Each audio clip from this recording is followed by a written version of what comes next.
Marcos capítulo 10, versículo 17 em diante. Está todo mundo pronto, interessado na palavra de Deus? Diz assim: pondo-se Jesus a caminho, correu um homem ao seu encontro e, ajoelhando-se, perguntou-lhe: bom mestre, que farei para herdar a vida eterna? Respondeu-lhe Jesus: por que me chamas bom? Ninguém é bom senão um, que é Deus. Sabes os mandamentos: não matarás, não adulterarás, não furtarás, não dirás falso testemunho, não defraudarás ninguém, honra a teu pai e tua mãe. Então ele respondeu: mestre, tudo isso tenho observado desde a minha juventude. E Jesus, fitando-o, o amou e disse: só uma coisa te falta. Só uma coisa te falta. Repita comigo essa frase: só uma coisa te falta. E Jesus, fitando-o, o amou e disse: só uma coisa te falta. Vai, vende tudo que tens, dá-o aos pobres e terás um tesouro no céu. Então vem e segue-me. Ele, porém, contrariado com esta palavra, retirou-se triste, porque era dono de muitas propriedades. Eu sei que boa parte de vocês, possivelmente a maioria, conhece essa história, esse texto, e a partir dele que eu quero conversar sobre aquilo que o Espírito Santo me propôs. Eu me lembrei de um velho hino que está nos inários tradicionais, no cantor cristão, na harpa cristã, e que eu ouvi meu pai e as minhas avós se referirem a ele. A letra do hino diz exatamente o seguinte: tão perto do reino, mas sem salvação. Tão perto, porém sem Jesus, sem perdão. Deixai os pecados e o vosso temor, chegai-vos agora a Jesus Salvador. Tão perto que ouvis os remidos cantar da graça de Cristo que os veio salvar, e ainda quereis no pecado viver, enquanto o perdão Deus vos quer conceder. Eu não sei se algum de vocês conhece a melodia desse hino, mas a letra é muito forte. É uma exortação a pessoas que estão perto do Evangelho, que têm ouvido, que têm contato com a igreja, que estão tão próximas, mas que ainda não se renderam a Cristo. E eu me lembrei dessa antiga música porque ela traz a ideia justamente de gente que está por um triz. A palavra que Jesus disse a esse jovem rico: só uma coisa te falta. Está tudo pronto na sua vida. Você pode viver não apenas a certeza da eternidade, foi isso que ele buscou em Jesus: Senhor, como eu faço para herdar a vida eterna? Mas para muito além disso, você pode viver o meu propósito. Só te falta uma coisa. E Jesus disse àquele moço que lhe faltava. E sabe, queridos, há uma diferença entre aqueles que estão longe e aqueles que estão perto da vontade de Deus. Eu fico pensando, às vezes, num indiano que nasceu debaixo do engano do hinduísmo. Nós temos um trabalho muito especial, missionário na Índia, você sabe, e sabe, quando eu fui à Índia, era chocante perceber milhões e milhões de pessoas. A Índia tem gente saindo de todo lado. O trânsito é caótico e, dependendo da região onde você esteja, nós estamos em Varanasi, uma região muito pobre da Índia e mergulhada nas trevas do engano religioso. Nos primeiros dias ali, eu me senti deprimido, eu tinha uma tristeza enorme no coração, porque eu tinha uma sensação de impotência. Eu pensava: meu Deus, essa nação tem mais de 1 bilhão e 300 milhões de pessoas. E a maioria delas nunca ouviu o nome de Jesus, não sabe o que é Bíblia, não sabe o que é Evangelho, está enganada, servindo a milhares de deuses, todos falsos. E a sensação de nós estarmos ali mantendo uma família de missionário e também já hoje vários obreiros nativos e salvando alguns, era uma sensação de completa impotência. Eu sentia que o que nós estávamos fazendo era como uma gota d'água no oceano.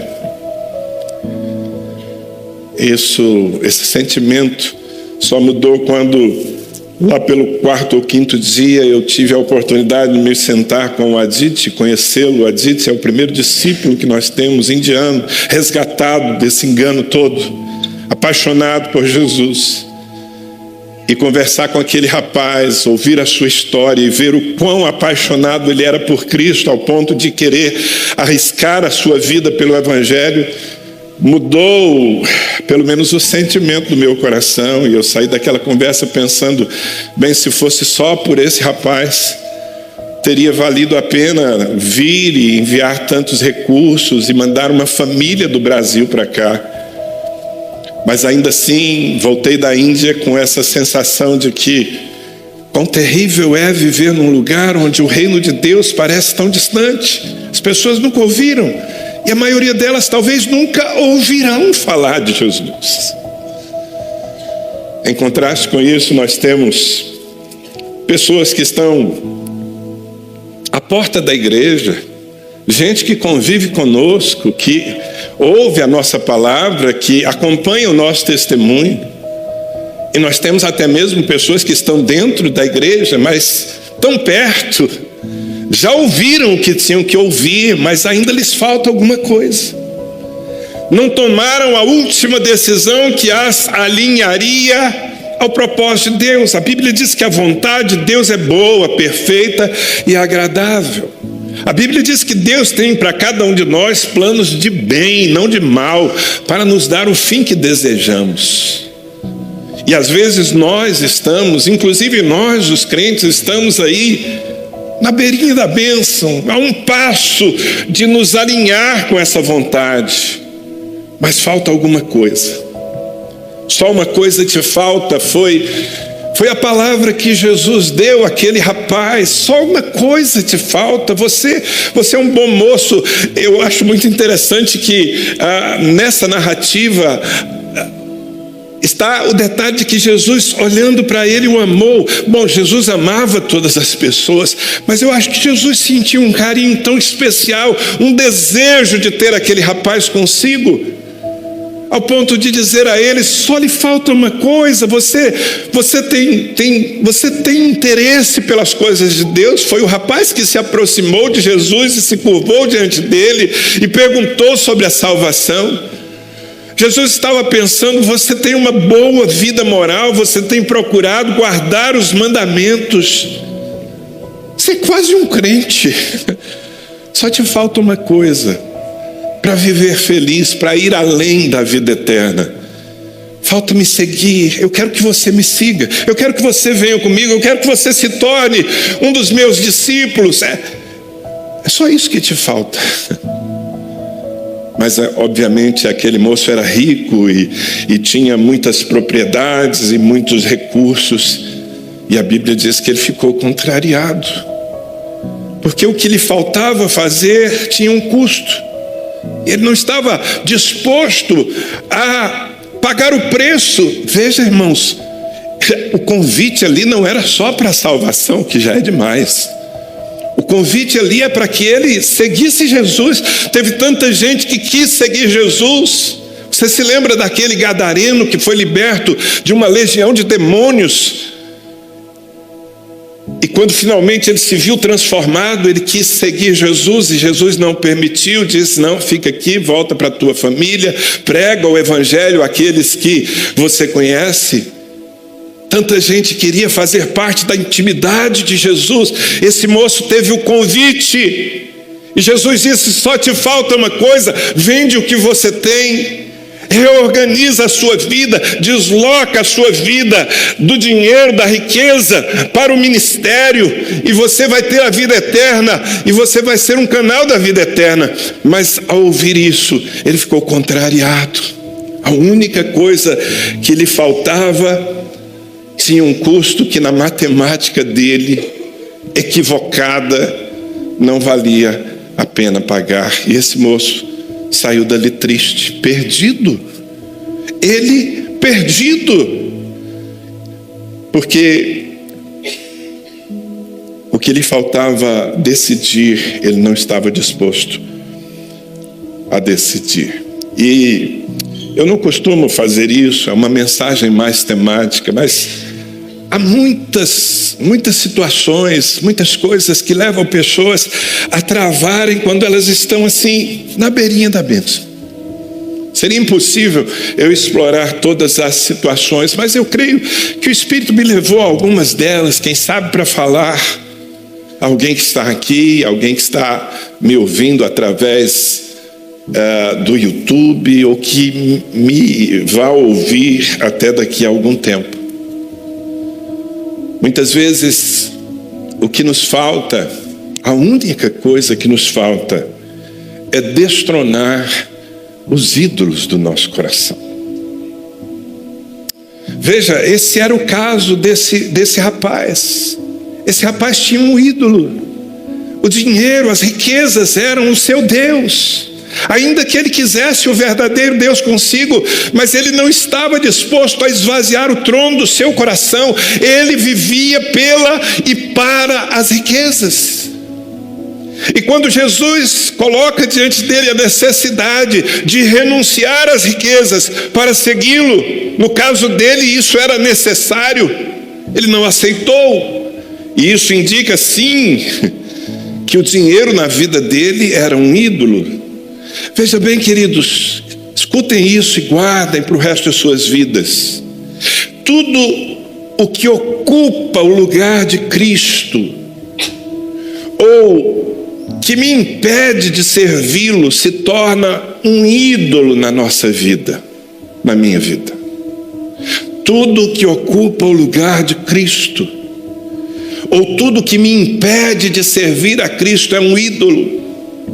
E você sabe qual é o pecado mais condenado na Bíblia? Sem sombra de dúvidas, pode fazer a pesquisa que você quiser. O pecado mais condenado na Bíblia é a idolatria. Quando você coloca alguém ou algo no lugar que deveria ser de Deus, você o está ofendendo. No linguajar profético, isso é uma espécie de prostituição espiritual, porque Deus não divide você e homem algum com ninguém. Ele é Deus, nós somos o povo de propriedade exclusiva de Deus. Mas às vezes permitimos que uma outra coisa, uma outra pessoa ocupe o seu lugar. Bem, eu tenho conhecido gente que tem uma fé invejável. Pessoas que têm um desejo sinceríssimo de servir ao Senhor e pensam estar servindo. E às vezes eu olho para algumas dessas pessoas e eu penso, puxa vida, só falta uma coisa. Só falta romper com a idolatria. E nesse caso que eu estou me referindo aqui, é a idolatria literal. É gente que busca a Deus, mas ao mesmo tempo se curva diante de uma imagem de escultura, achando que com aquilo está agradando a Deus. E eu fico pensando que o Senhor desde os céus olha para aquele homem sincero, para aquela mulher devota, vê o coração dela sincera, vê o coração dele intenso, todos os domingos lá no culto da sua religião. E Deus pensa, puxa, só te falta uma coisa. Você já tem um coração para mim, você tem fé, mas falta uma coisa: você precisa romper com os ídolos. Eu sei que eu estou falando aqui para um auditório praticamente completamente de gente evangélica que já entendeu isso, mas ainda assim eu quero, e não só eu quero, eu recebi isso de Deus e devo fazê-lo. Eu quero enfatizar, amado, a idolatria, o curvar-se diante de qualquer outra entidade, pessoa ou imagem de escultura ofende a Deus. Isso precisa ser tirado das nossas vidas. Veja, um dos 10 mandamentos está em Êxodo capítulo 20, do versículo 3 ao 6. O Senhor disse: não terás outros deuses além de mim. Não farás para ti nenhum ídolo, nenhuma imagem de qualquer coisa no céu, na terra ou nas águas debaixo da terra. Não te prostrarás diante delas, nem lhes prestarás culto, porque eu, o Senhor, o teu Deus, sou Deus zeloso, que castiga os filhos pelos pecados de seus pais até a 3ª e 4ª geração daqueles que me desprezam, mas trato com bondade até 1000 gerações aos que me amam e obedecem os meus mandamentos. Poderia ser mais claro do que isso? Não farás para ti imagem de escultura, nem semelhança alguma do que há no céu, na terra ou debaixo da terra. Não te curvarás diante delas, nem as adorarás, porque eu sou Deus. Somente ao Senhor teu Deus adorarás. Quando eu falo isso, eu falo com muito respeito. Porque, como eu disse, eu admiro a fé de tanta gente.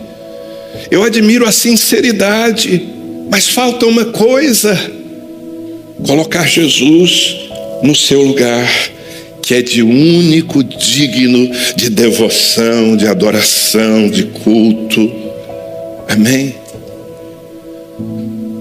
Eu poderia ler centenas de versículos bíblicos falando sobre a idolatria literal, quando alguém levanta ídolos, imagens, deuses, para prestar-lhes culto e se submeter e buscar mediação. Veja, o que a Bíblia diz é que há um só mediador entre Deus e os homens, Jesus Cristo, homem. É o que a Bíblia diz.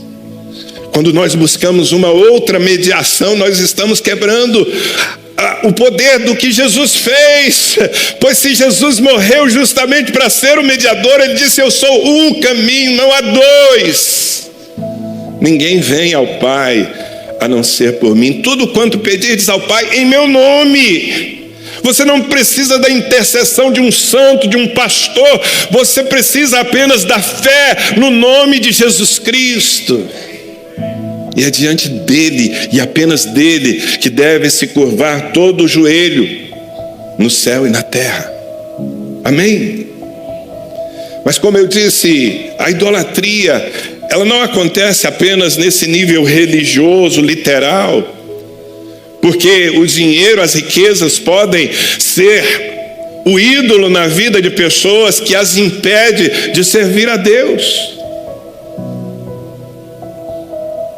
Jesus disse certa vez em Mateus 6,24, está registrado: ninguém pode servir a 2 senhores, pois odiará um e amará o outro, ou se dedicará a um e desprezará o outro. Vocês não podem servir a Deus e ao dinheiro. Vocês não podem servir a Deus e ao dinheiro. Se você serve ao dinheiro, o dinheiro é um ídolo na sua vida, e talvez seja isso que te falta, é romper com essa idolatria, tirar as riquezas, a ambição do trono do seu coração. Mas dinheiro é maldito? Não, ele se torna maldito quando ocupa o trono. O dinheiro deveria ser servo dos propósitos de Deus na sua vida e não senhor das suas decisões. Veja, esse rapaz negou servir a Cristo porque tinha muito dinheiro e não estava disposto a abrir mão daquilo, a deslocar do centro da sua vida para um lugar periférico. Então há pessoas que estão na igreja,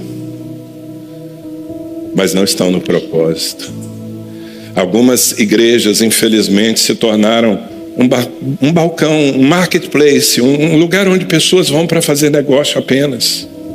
Alguns púlpitos se tornaram apenas oráculos do Deus da prosperidade que enriquece os homens. Não se fala de cruz, não se fala de renúncia, não se fala de quebrantamento, só se fala de dinheiro. Estimulando essa idolatria no coração de tantos crentes.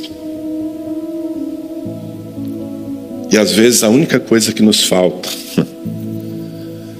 é colocar o dinheiro, os desejos, o conforto no seu devido lugar e deixar que Cristo reine nos nossos corações. Tem alguém me ouvindo aqui?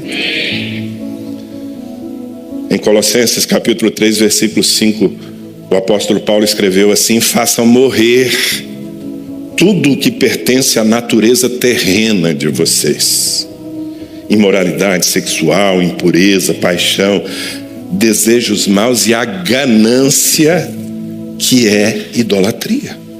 Diga comigo, a ganância é idolatria. Agora você faz ideia de quantos crentes estão travados e talvez até mesmo alijados da verdadeira salvação, porque eles vivem mantidos e conduzidos pela ganância. Tudo que eles querem é ter e ter e ter.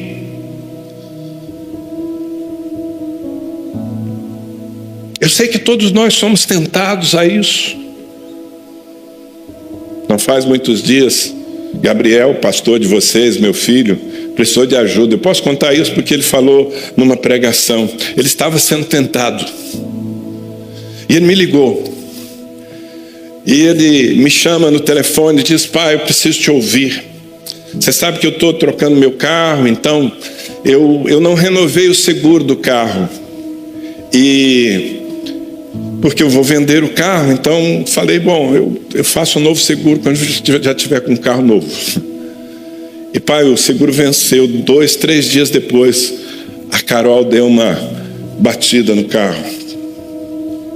E o prejuízo é tal, porque ela estava sem razão e atingiu uma moto. Não teve nenhum problema físico, mas a moto do rapaz. E aí eu fui ver, o seguro tinha vencido 3 dias antes, pai. E aí eu liguei para o meu corretor de seguro, para o nosso corretor de seguro. Ele falou: olha, está vencido. Mas o rapaz que foi acidentado é gente boa? Não, gente boa, já conversamos, eu vou assumir. Não, então basta fazer o seguinte: faz uma declaração, faz um boletim de ocorrência retroativo, como se tivesse acontecido 3 dias antes, e o seguro vai pagar.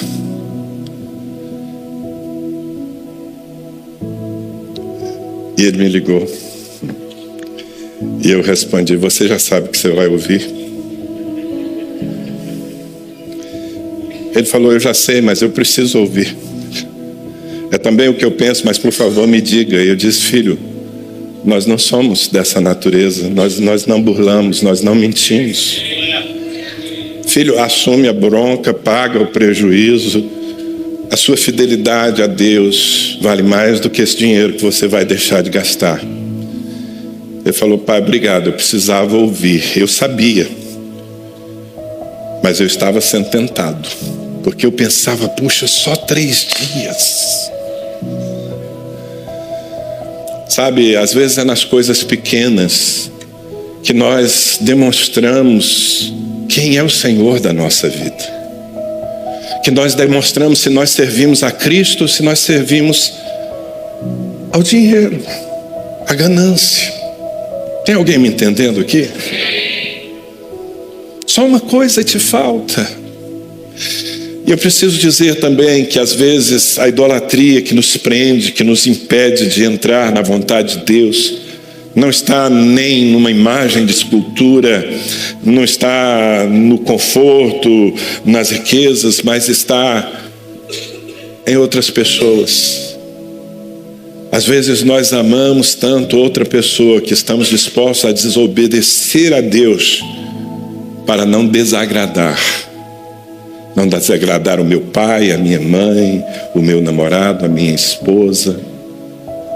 Um dia os apóstolos estavam sob pressão, Pedro e João tinham sido açoitados, presos, porque estavam pregando o evangelho, e quando as autoridades os chamaram para liberá-los, os advertiu dizendo: nós vamos liberar vocês, mas olha, não preguem mais, não falem mais sobre esse Jesus. Os apóstolos olharam para eles e disseram: se depender disso, vamos voltar para cá, porque nos importa mais obedecer a Deus do que aos homens.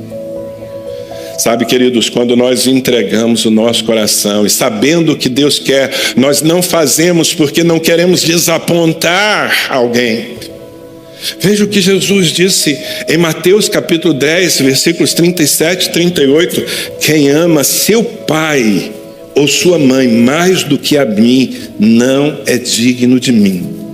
Quem ama seu filho ou sua filha mais do que a mim, não é digno de mim. E quem não toma a sua cruz e não me segue, não é digno de mim. Pode ser mais claro que isso? Ninguém pode determinar a sua relação com Deus, a não ser a sua própria consciência.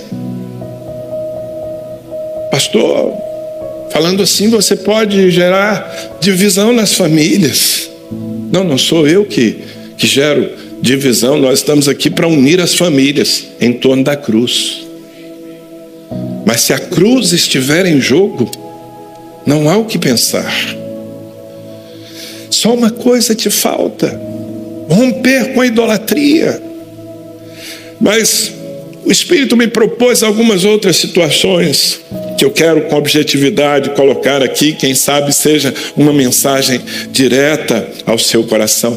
Talvez a única coisa que falte a você seja se render finalmente a um padrão de Deus. Há uma história, e eu a explorei não faz muito tempo, aqui mesmo no Campus Leste, que está em Êxodo capítulo 4, do versículo 24 ao 26. Diz que numa hospedaria ao longo do caminho, o Senhor foi ao encontro de Moisés e procurou matá-lo.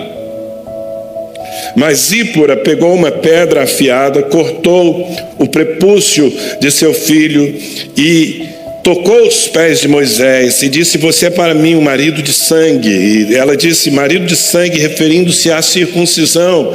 Nessa ocasião o Senhor o deixou. Aliás, corrigindo, eu ministrei sobre isso na revisão, na verdade. Mas eu quero lembrar essa passagem. Veja, Moisés era um homem de Deus. Ele tinha recentemente tido um encontro transformador com o Senhor no Monte Horebe.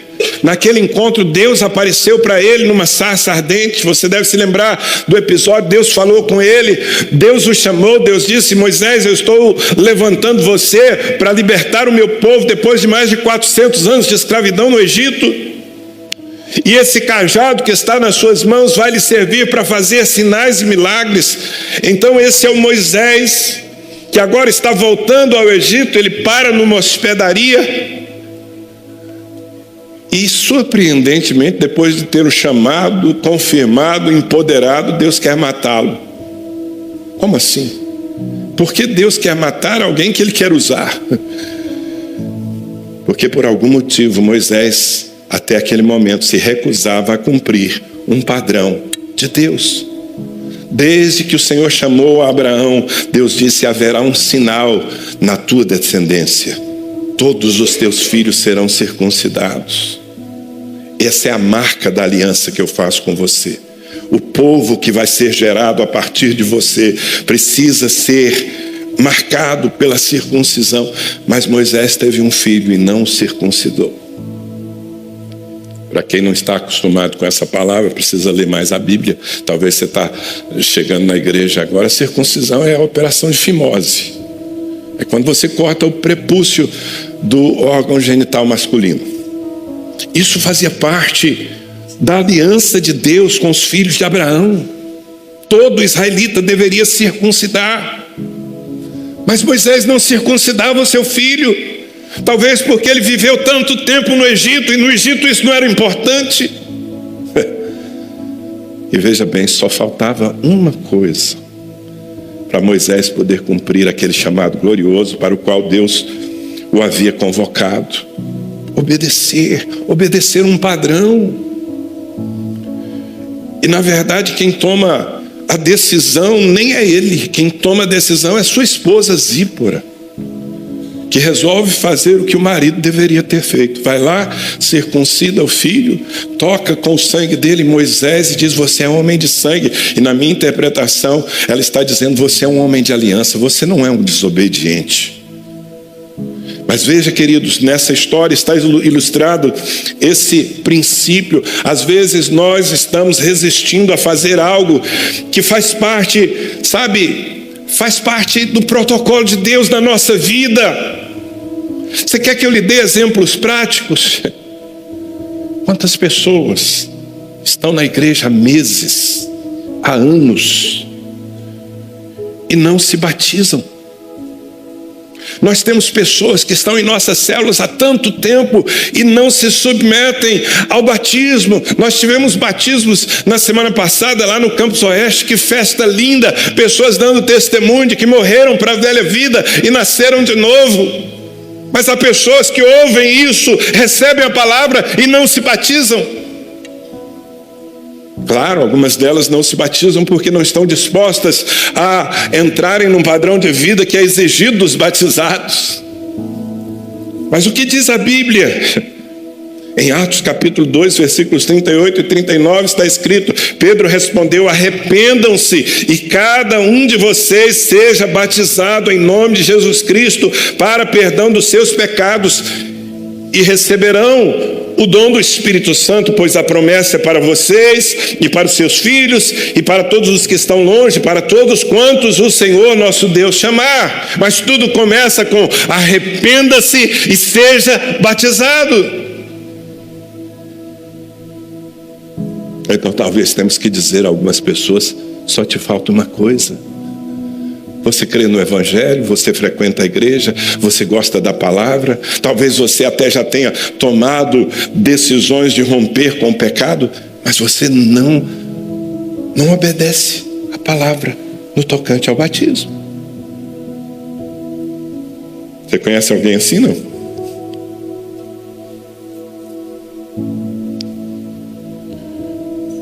E se eu falar aqui sobre dízimos?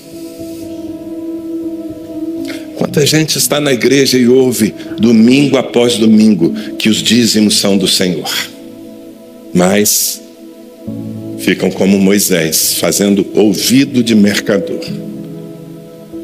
inventando alguma coisa para dizer: não, essa é uma parte da palavra que eu não quero obedecer. Se você é um desses, querido, e o dízimo não tem a ver com a igreja, não tem a ver com o pastor, o dízimo tem a ver com tua relação com Deus. O texto mais clássico entre tantos textos bíblicos é Malaquias capítulo 3, versículos 8 a 10. Pode um homem roubar de Deus? Contudo, vocês estão me roubando. E ainda perguntam: como é que te roubamos? Nos dízimos e nas ofertas. Vocês estão debaixo de grande maldição porque estão me roubando. Quem está falando isso é Deus, não é o pastor. A nação toda está me roubando. Tragam o dízimo o dízimo todo ao depósito do templo, para que haja mantimento na minha casa. Ponham-me à prova, diz o Senhor dos Exércitos, e vejam se não vou abrir as comportas dos céus e derramar sobre vocês tantas bênçãos que nem terão onde guardá-las. Amados, vem a exortação e vem a promessa. Agora, quanta gente está na igreja, tem uma vida com Deus, procura ter uma vida moral, quem sabe até se engaja em algum ministério, está como um voluntário em alguma área da igreja, mas a sua vida financeira, sua saúde está travada. E por quê? O que está faltando? Em muitos casos, falta uma coisa: obedecer um princípio da palavra. Falta ser fiel. Falta entregar a Deus o que é de Deus. Pastor, se você falar essas coisas, pode ser que alguém se sinta um pouco incomodado e vá embora da igreja.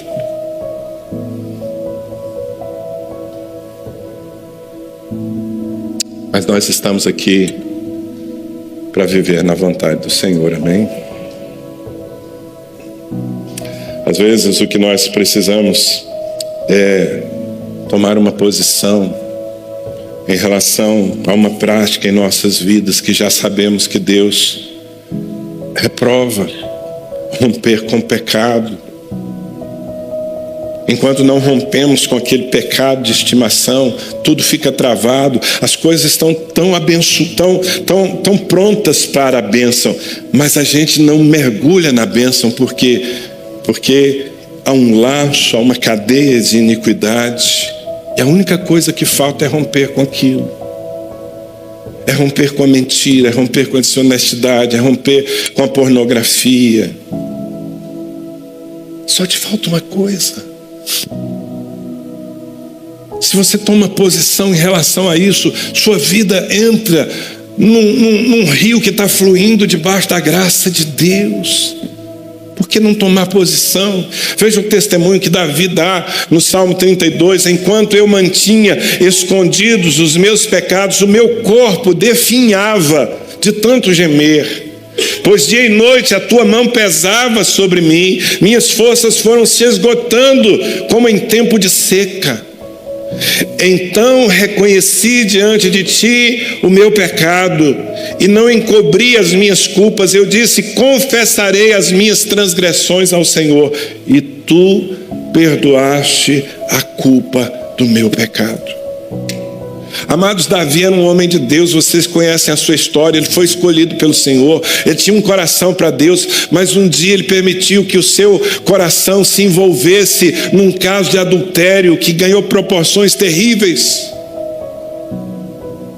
E ao invés de romper com aquilo, Davi investiu na dissimulação. Davi calou o seu pecado e a sua vida travou. Toda a bênção que tinha trazido Davi até o trono de Israel foi estancada. Ele se sentia amargurado e fraco, e isso persistiu até o dia em que ele fez a única coisa que precisava fazer: se arrepender do seu pecado e confessar e deixar. Aquele que confessa e deixa alcança misericórdia.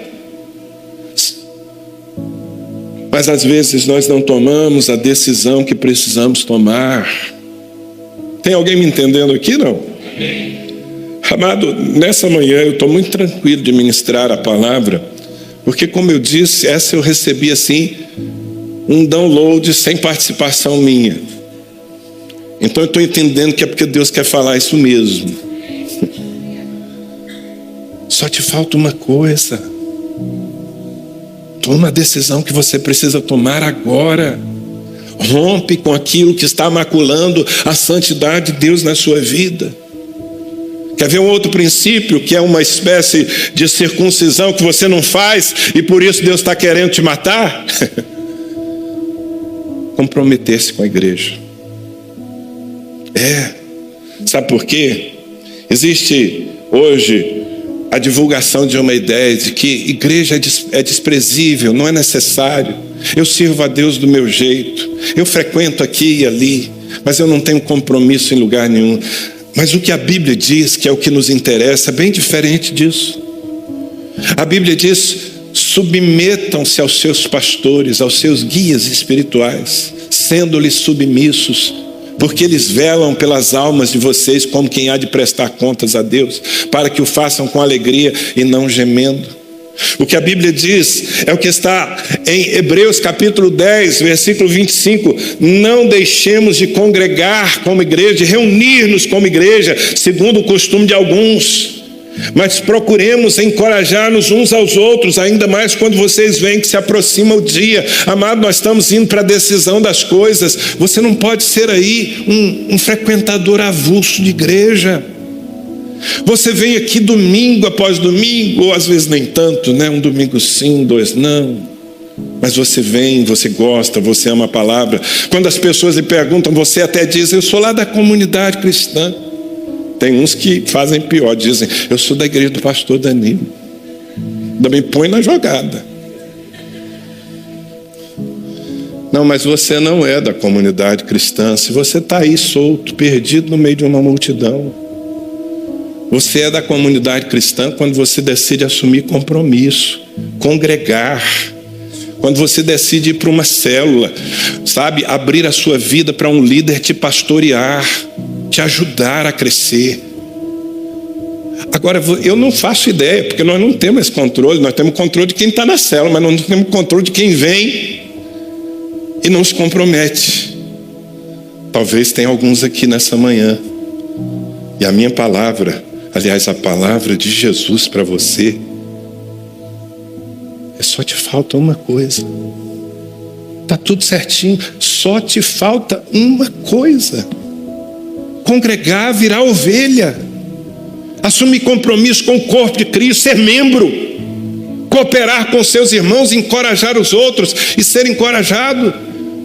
E não alguém que frequenta uma igreja como uma loja de conveniência para se abastecer no domingo e viver a sua vida isolada. Vamos dizer juntos essa frase? Diga comigo: falta-te só uma coisa. Às vezes, amados, o que nos falta é quebrar o nosso orgulho. Às vezes o orgulho é o grande impedimento para nós mergulharmos na bênção. Olha a história que está em 2 Reis, capítulo 5, versículos 10 a 14. Uma história bem conhecida, só uma parte dela que eu vou ler.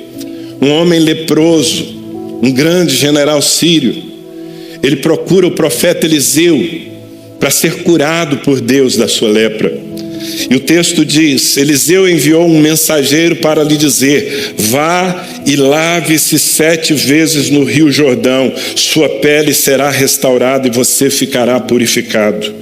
Mas Naamã ficou indignado e saiu dizendo: eu estava certo de que ele sairia para receber-me, invocaria em pé o nome do Senhor, o seu Deus, moveria a mão sobre o lugar afetado e me curaria da lepra. Não são os rios Abana e Farfar em Damasco melhores do que todas as águas de Israel? Será que eu não poderia lavar-me neles e ser purificado? E foi embora dali, furioso.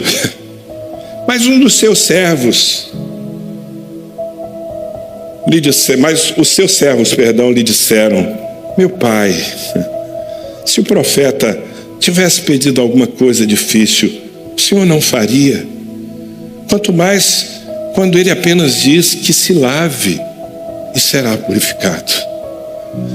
Em outras palavras, o que aqueles servos estavam dizendo é: chefe, deixa o orgulho de lado.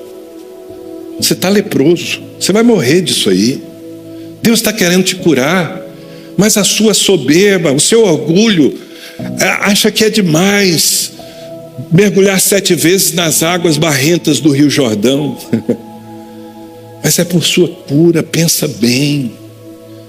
Amados, às vezes nós estamos assim como Naamã. Deus nos dá um comando, ou às vezes não é nem Deus, a nossa própria consciência.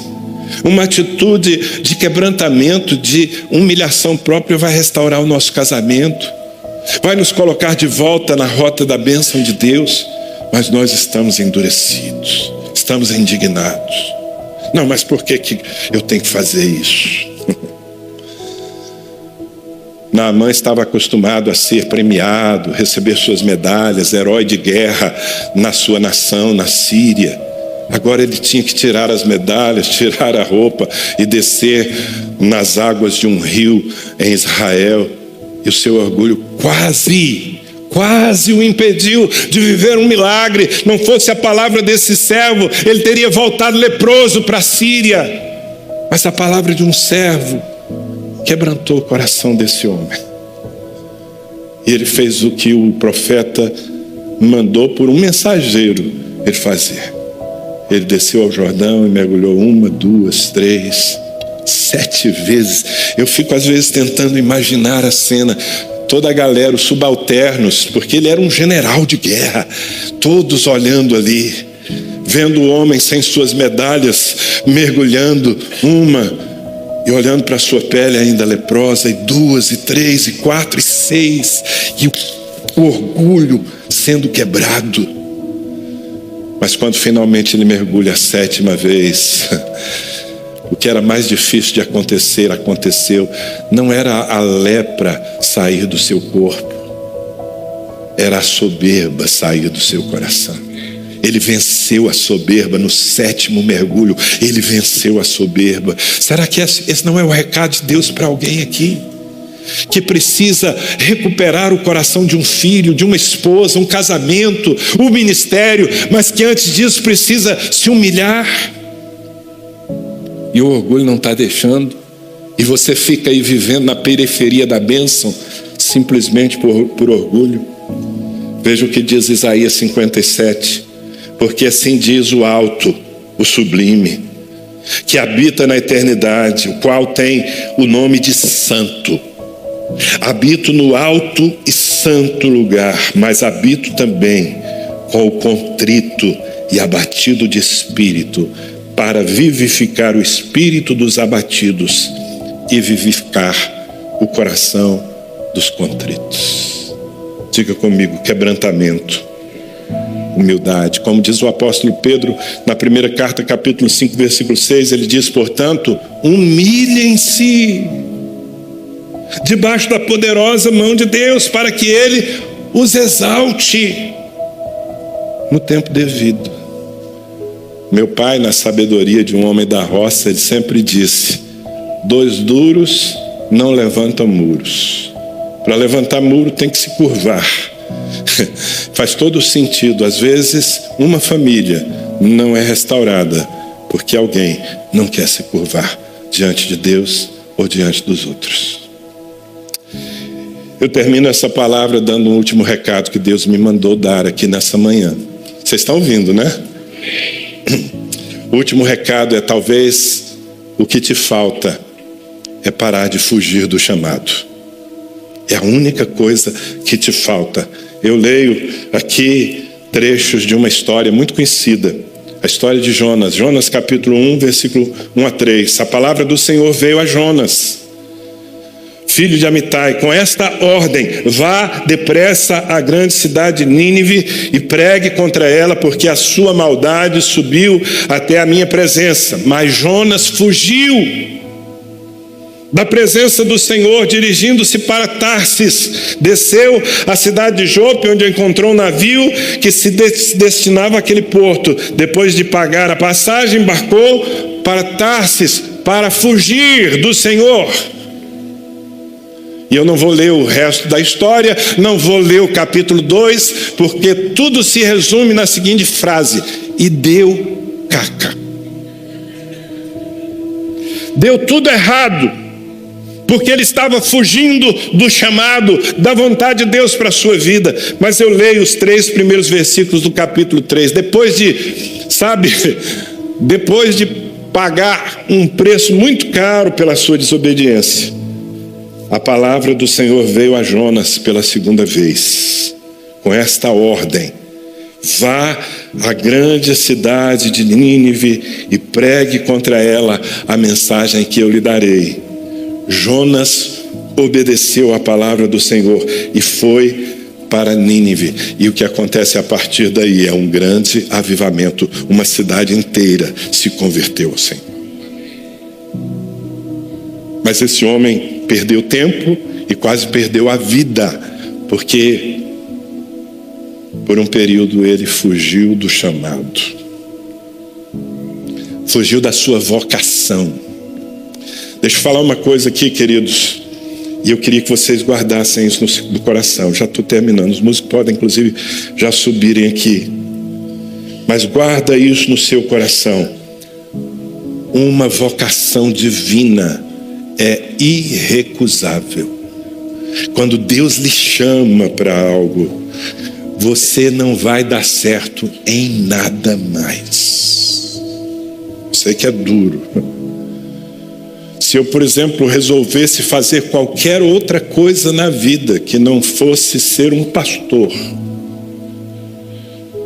eu tenho certeza que eu estaria fracassado, porque Deus me chamou claramente para ser um pastor. E, como diz a palavra em Romanos 11, 29, os dons e a vocação de Deus são irrevogáveis. Eu não sei se há alguém aqui que está fugindo de um chamado. Deus lhe falou claramente: eu te quero no ministério, eu te quero fazendo isso na vida. E você escapa para lá, escapa para cá, e é tempestade, e é ventre de peixe, e é as coisas enroladas na sua vida, porque Deus lhe deu um caminho e você pegou outra direção. Só te falta uma coisa. Só te falta uma coisa: aceitar a vontade do Senhor e ser feliz. A vontade do Senhor sempre vai trazer no nosso coração um senso de propósito, de felicidade. Quantos recebem essa palavra? Fique em pé, por favor.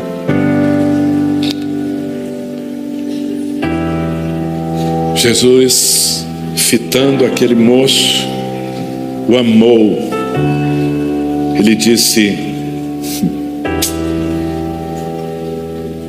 só uma coisa te falta.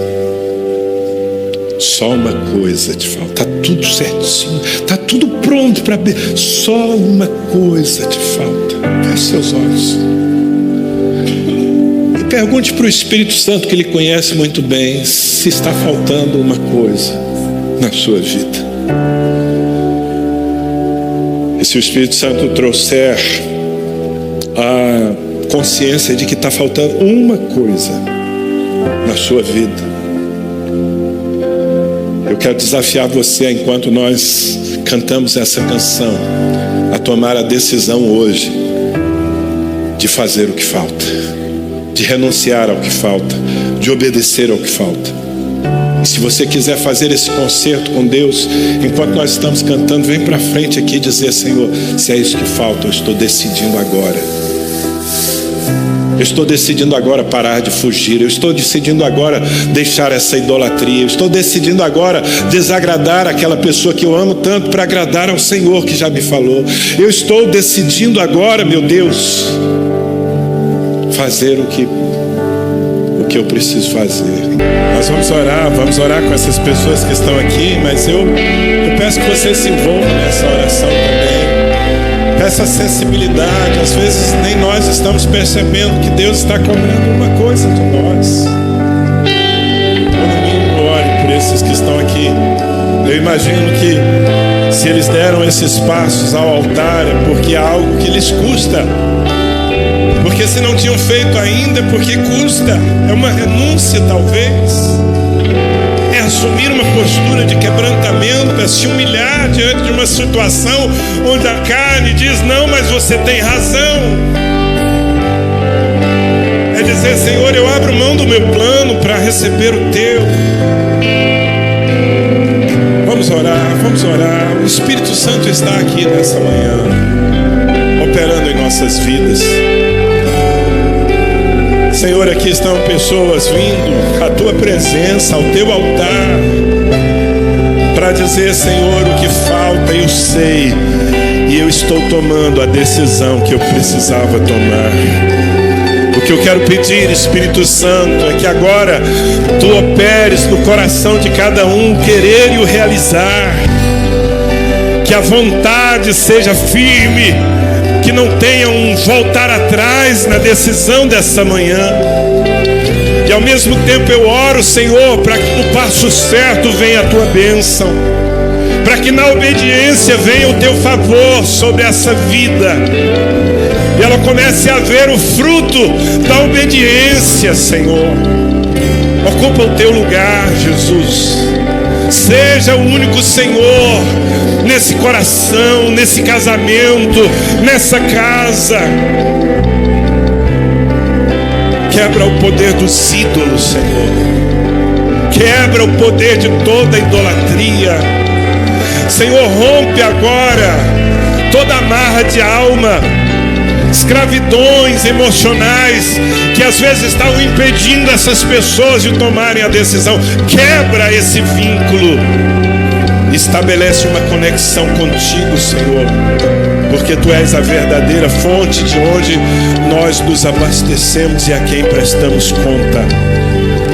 Traz o quebrantamento e mantém, ajuda essa pessoa a assumir a sua cruz, a se humilhar para conquistar algo muito maior que o seu orgulho pode dar. Restaura a partir do coração contrito. Eu oro por esse que tem um chamado e tinha medo, resistia porque tinha medo. Senhor, se é um chamado genuíno, confirma, dá coragem, prepara, desapega das outras opções, Senhor, e conduz esse Teu servo ao centro da Tua vontade e levanta-o para ser um instrumento das Tuas mãos. Eu oro por toda a igreja, Senhor. Faz de nós um povo que não tem ídolos. Faz de nós um povo que não serve ao dinheiro, mas que faz o dinheiro servir ao Teu propósito. Senhor, em nome de Jesus, que ninguém seja mais importante na nossa vida do que o Senhor. Que Te agradar seja o nosso alvo principal, meu Deus. Ah, meu Pai, eu oro para que o Senhor levante aqui, não religiosos desconectados, mas uma igreja verdadeira, pessoas comprometidas umas com as outras e com a cabeça que é Cristo. Multiplica os discípulos nessa casa, Senhor. Multiplica os discípulos dessa casa, em nome de Jesus. E abençoa o caminho daqueles que escolheram ser fiéis. Abençoa o caminho daquele que tem feito a sua parte. Em nome de Jesus. Quantos recebem essa oração? Levante bem alto a sua mão. Eu quero lhe abençoar com a bênção apostólica. Que o amor de Deus, o Pai, que a graça manifestada em Jesus Cristo, que o amor, as consolações e a comunhão no Espírito Santo sejam com você e sejam com o povo de Deus em toda a face da terra, hoje e para sempre. Amém. Vai na paz, vai abençoado. Cumpre o teu chamado, meu irmão. Em nome de Jesus. Deus abençoe vocês.